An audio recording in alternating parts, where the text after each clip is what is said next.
दोस्तों नमस्कार, स्वागत है आपका यूट्यूब चैनल एबी टेक में।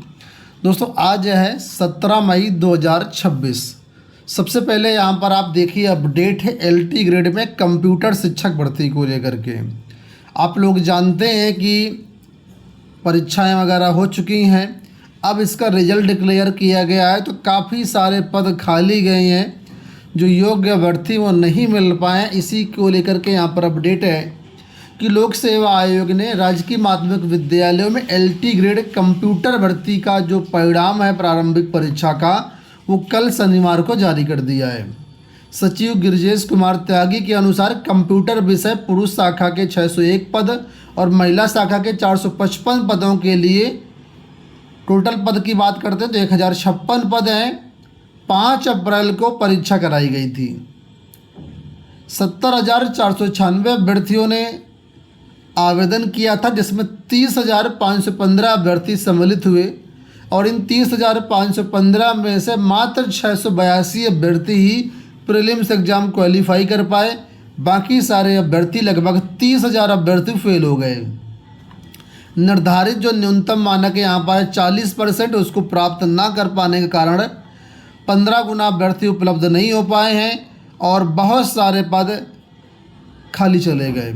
तो आप समझिए 1056 टोटल वैकेंसी है, इसमें से प्रीलिम्स में 682 पास हुए हैं। अभी इन 682 में जब मेंस फॉर्म भराया जाएगा तो बहुत से ऐसे लोग हैं जिनके फॉर्म रिजेक्ट होंगे, डॉक्यूमेंट्स की वजह से या समय से ना पहुंचने की वजह से, अलग अलग कारणों से। तो लगभग 600 के आसपास मुझे लगता है ये कैंडिडेट बचेंगे। इन 600 में से जब मेंस परीक्षा देने जाएंगे तो मेंस में बहुत कम पास होंगे, ज़्यादातर अभ्यर्थी फेल हो जाएंगे। तो जो 1056 पद हैं, इसमें से मुझे लगता है 100 पद भी नहीं भरेंगे, ठीक है, 900 से ज़्यादा पद खाली जाएंगे। तो ये हाल है लोक सेवा आयोग की भर्तियों का। और ये हाल केवल एक विषय का नहीं है, ज़्यादातर विषयों में यही हाल है कि जितने पद हैं उन पद के हिसाब से भी सीटें नहीं भर पा रही हैं। अब इसका कारण क्या हो सकता है वो आप लोग कमेंट बॉक्स से बताना कि लोक सेवा आयोग जानबूझकर कितने कठिन क्वेश्चन पूछ रहा है कि अभ्यर्थियों का चयन ना हो या अभ्यर्थियों में काबिलियत नहीं है। आपको क्या लगता है बताना कमेंट बॉक्स में।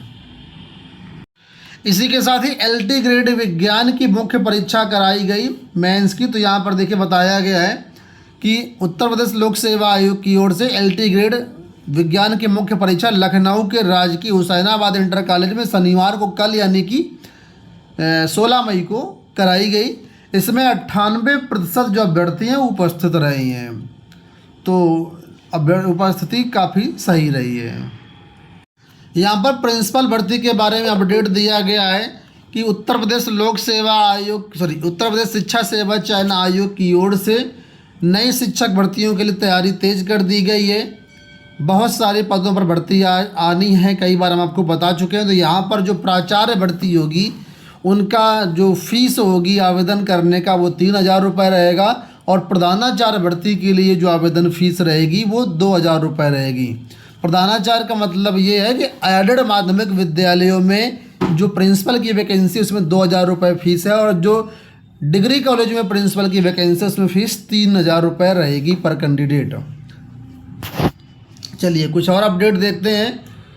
तो आज अपडेट है कि जेईई एडवांस की परीक्षा आज हो रही है, 7 बजे के पहले केंद्र पर जाएं, ठीक है। तो ये पटना से अपडेट है, जो भी अभ्यर्थी जेईई एडवांस वाले हैं उनके लिए विशेष अपडेट है। यहाँ देखिए अपडेट है कि प्रदेश में सप्ताह में 2 दिन वर्क फ्रॉम होम अलग अलग शिफ्ट में खुलेंगे कार्यालय। वैश्विक ऊर्जा संकट को देखते हुए जो उत्तर प्रदेश सरकार है उन्होंने कुछ उच्च स्तरीय बैठक में अहम निर्णय लिए हैं, जिसके कारण कई ऐसे विभाग हैं जहां पर 2 दिन वर्क फ्रॉम होम होगा। लागत में वृद्धि और गैस की कमी से कई उद्योगों में नौकरी का खतरा है। पेट्रोल डीजल बढ़ चुका है, महंगाई बढ़ने की पूरी संभावना है, बढ़ी गई है बहुत सारे सेक्टर्स में। तो कुल मिलाकर के अब इस तरह की व्यवस्था बनाई जा रही है कि डीजल पेट्रोल की खपत को कम किया जा सके। यहाँ देखिए अपडेट के राजकीय महाविद्यालयों में कम से कम 4 शिक्षकों की होगी तैनाती। राज्य सरकार की ओर से स्थानांतरण नीति जारी करने के बाद उच्च शिक्षा विभाग ने राजकीय महाविद्यालयों में पर्याप्त शिक्षकों की तैनाती की कवायद तेज कर दी है। इसके तहत हर महाविद्यालय में कम से कम 4 शिक्षकों की तैनाती का लक्ष्य है। विभाग ने ऑनलाइन तबादले के लिए समय सारणी भी जारी की है। इसके तहत ऑनलाइन तबादला 18 मई से शुरू होगा। विभाग के संयुक्त सचिव शकील अहमद सिद्दीकी की ओर से जारी आदेश में बताया गया है कि तबादले के लिए शिक्षकों से ऑनलाइन आवेदन लिए जाएंगे। इसके लिए NIC ने ऑनलाइन प्रणाली करके एक वेबसाइट डेवलप की है, यहाँ से ऑनलाइन होगा। तो समय सारणी यहाँ पर देख सकते हैं, 18 मई से पोर्टल शुरू होगा आवेदन के लिए, ठीक है। रिक्तियाँ 18 से 20 मई तक आएंगी और आगे पूरा कार्यक्रम यहाँ पर दिया गया 29 मई तक कुल मिलाकर के पूरा ट्रांसफ़र हो जाएगा। तो ये आपका ट्रांसफ़र है। राजकीय महाविद्यालयों में बहुत सारे ऐसे शिक्षक हैं जो एडेड इंटर कॉलेजों में, एडेड डिग्री कॉलेजों में वेट कर रहे हैं, GIC में वेट कर रहे हैं। तो अभी उसके लिए नियम नहीं आए हैं, जैसे आएंगे हम आपको अपडेट करते रहेंगे।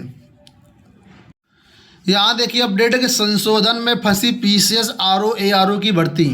लोक सेवा आयोग की PCS RO ARO समेत दूसरी भर्ती संशोधन में फंसी हुई हैं।